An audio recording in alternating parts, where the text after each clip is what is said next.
Hi there, welcome back to Keen Katie Jean. I've been practicing hydrangeas a lot lately, so I wanted to paint some hydrangeas for you today. I've got some really diluted pink here. It's like a dark pink, kind of like a purplish pink. And then I'm going to also have some pretty concentrated blue set aside. I'm going to have two different brushes. I'm going to have, I think this is a number, oh, it's rubbed off. I think it's a number 2 round brush. And then I'm going to have a smaller detail brush that I'm going to use to just add some higher concentrations of color into my painting. So I'm going to set that one aside here. And I'm going to take just the, whoops, I forgot to clean my brush. Whoopsie. I'm going to take the more diluted, watered down paint here. And that's okay that I got some blue in that purplish because hydrangeas have kind of a purplish blue look to them. There are different colors of hydrangeas, but a lot of times the most common ones you'll see are bluish, purplish, pink, kind of all over the place. So I'm just making kind of just little petal shapes.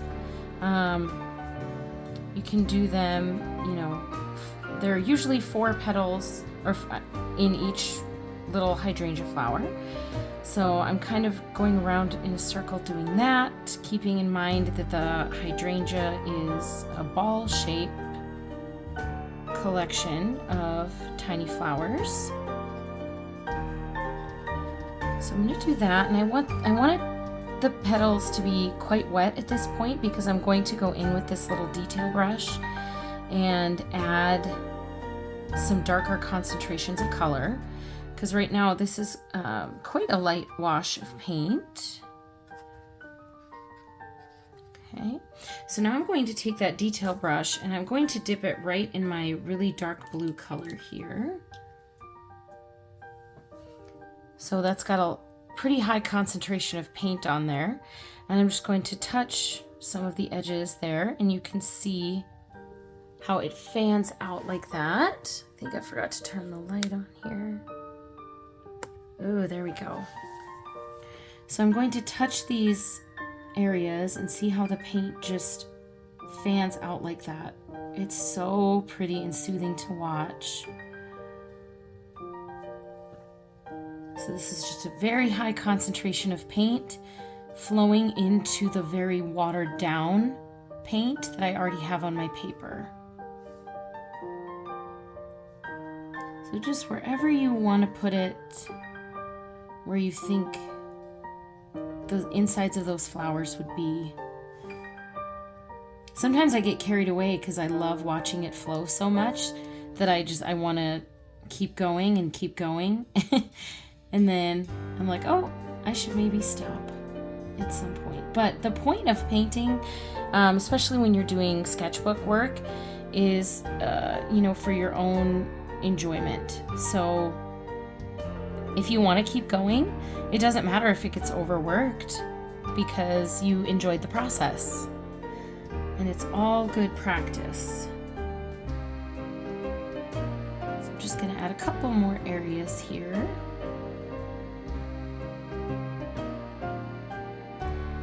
That's so pretty. Okay, now I'm going to clean off this brush. And I have some pretty pale greens over here. And add just a tiny bit of blue in there. And it is quite a watered down mixture. And I'm going to kind of go around and do similar to what I just did with the blue. I'm going to go in and just add some little green touches in here because there are leaves and stems kind of on the inside that are poking through. Kind of just blend those colors a little bit, but you want to leave some white space.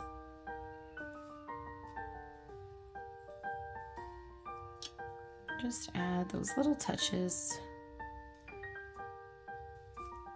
And then I'm going to go back in with my larger brush. And hydrangeas have pretty large leaves. They're kind of like round, large leaves there. So I'm going to go in one there, maybe another one right here.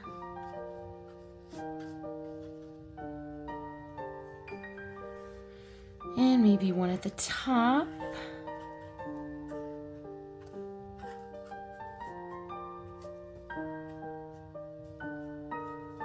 Okay. There we go. And they also have quite a thick stem, which right here is being blocked by my leaf. Okay. They have multiple little stems that kind of connect the flower petals. I'm also going to add in a little bit of brown here in the stem. It's like a brownish green. And I'm going to take that brownish color and add some details to the leaves as well.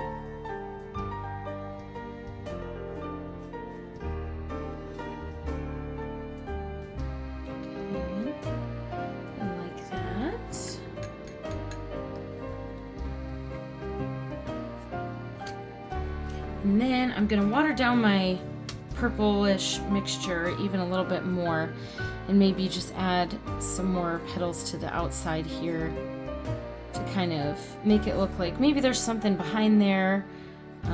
Make it look like it's really kind of that globe shape. Maybe fill in a couple more little areas here to kind of blend the colors.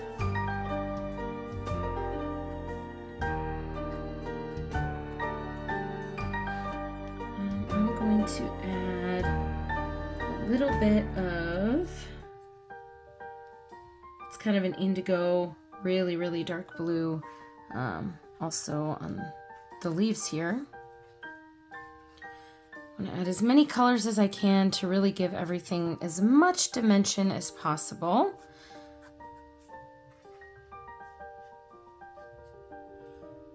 Okay. Going to take my fan and give that just a minute to dry.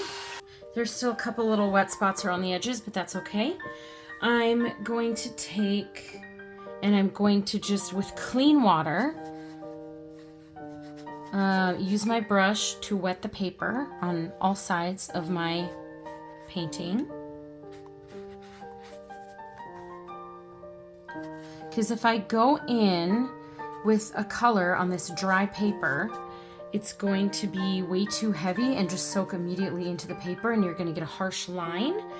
I want a nice soft line, so that's why I'm wetting my paper first.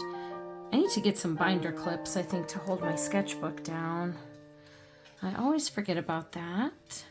Okay, and now you can leave it just with like a white background if you want. I kind of want to add a background today.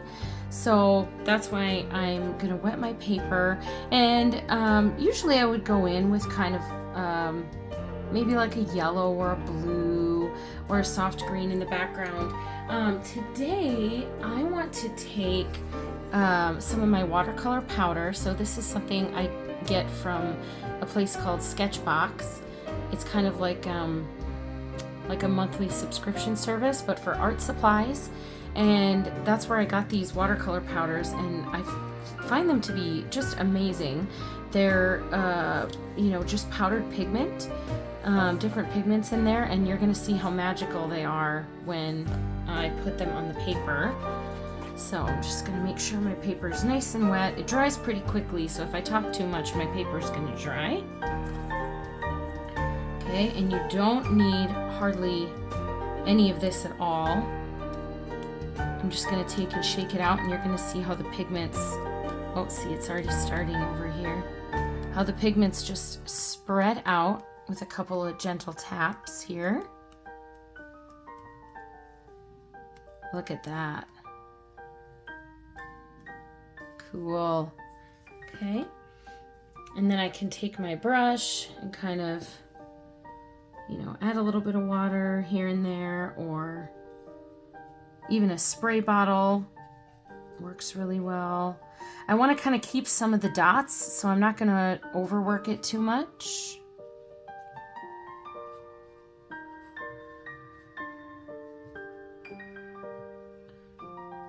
just gonna pull the pigment a little bit.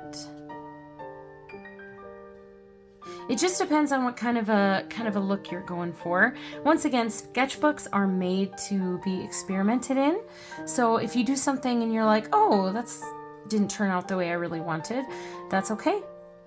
Because we're just experimenting and playing with our materials, and that's how we gain the skills that we need to be an artist.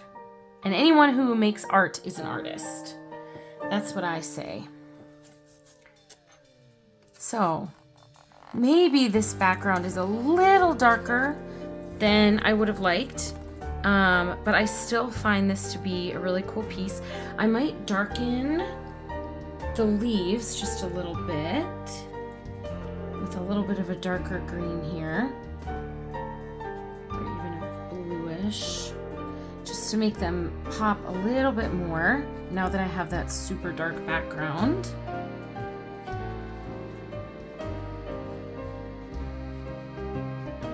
Just to give a little bit of balance here.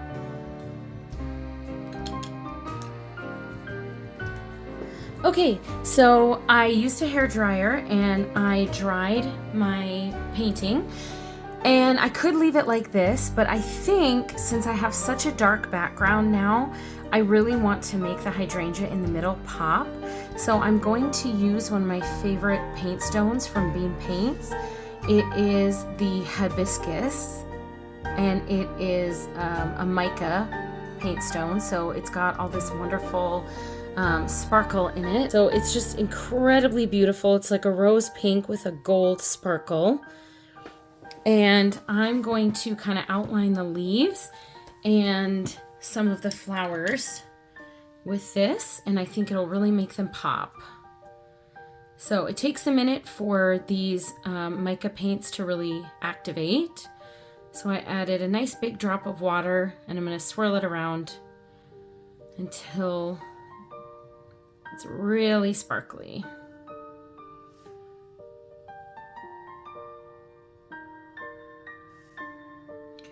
Okay. I don't want too much water on there, so I'm going to take my sponge and I'm just going to dab off the water that's in the middle of the brush. Okay.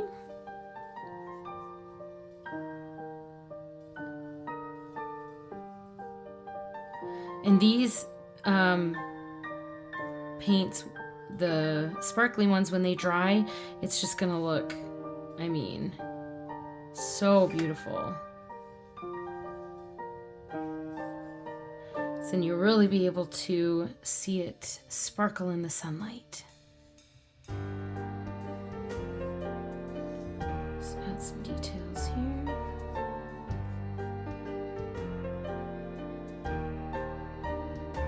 You could use a much smaller brush if you wanted a finer line.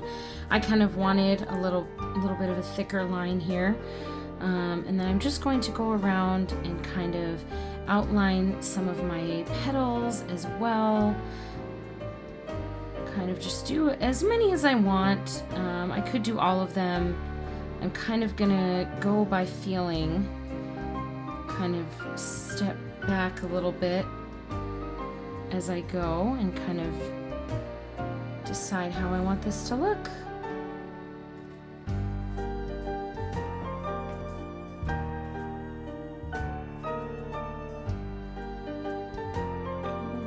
Add some dots to some of those centers.